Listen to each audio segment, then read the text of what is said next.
CH ഉണ്ടാക്കിയ കലാലയത്തിന്റെ അകത്തളങ്ങളിലേക്ക് കടന്നു വരേണ്ടത് മുസ്ലിം ലീഗിന്റെ പ്രതിനിധികളാണെന്ന് പ്രഖ്യാപിച്ചുകൊണ്ട് നമ്മൾ നേടിയ ഒരു വിജയത്തെ ആഘോഷിക്കുന്ന ഒരു രാത്രിയിൽ കൂടിയാണ് മലപ്പുറം ജില്ലാ KMCC ഇവിടെ ഒരുമിച്ച് കൂടിയിട്ടുള്ളത്.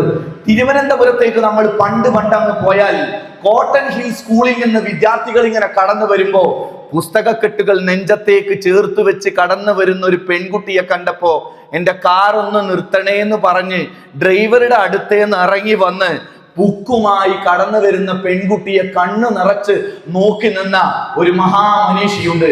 അയാളുടെ പേര് CH മുഹമ്മദ് കോയ എന്നാണ്. എന്താണ് കോയ കണ്ണു നിറഞ്ഞത് എന്ന് CHനോട് ചോദിച്ചപ്പോ, എന്നാണ് എൻ്റെ മക്കൾ ഇങ്ങനെ പുസ്തകം പിടിച്ച് വിദ്യാലയത്തിലേക്ക് കടന്നു പോവുക എന്ന് അന്ന് കണ്ണു നിറച്ച് പറഞ്ഞ CHന്റെ മുന്നിൽ ഇതാ CHും ബാഫക്കി തങ്ങളും തറക്കല്ലിട്ട കാലിക്കറ്റ് യൂണിവേഴ്സിറ്റിയുടെ ചരിത്രത്തിലെ ആദ്യത്തെ വനിതാ ചെയർപേഴ്സനെ സംഭാവന ചെയ്ത ഒരു രാഷ്ട്രീയമായ പോരാട്ട വീരത്തിന്റെ അജയ്യമായ ഒരു അവസരത്തിലാണ് നമ്മൾ ഓരോരുത്തരും നിൽക്കുന്നത്. അതുകൊണ്ട് ലീഗില്ല എന്ന്, കോൺഗ്രസ് വരില്ല എന്ന്, മുസ്ലിം ലീഗിന് ഇനി കാലമില്ല എന്ന് പറയുന്നവരുടെ കാലൻ കോഴി കൂവി തുടങ്ങി എന്ന് നമുക്ക് പറയാൻ കഴിയുന്ന ഒരു രാഷ്ട്രീയ സാഹചര്യം കേരളത്തിൽ പറന്നിരിക്കുന്നു.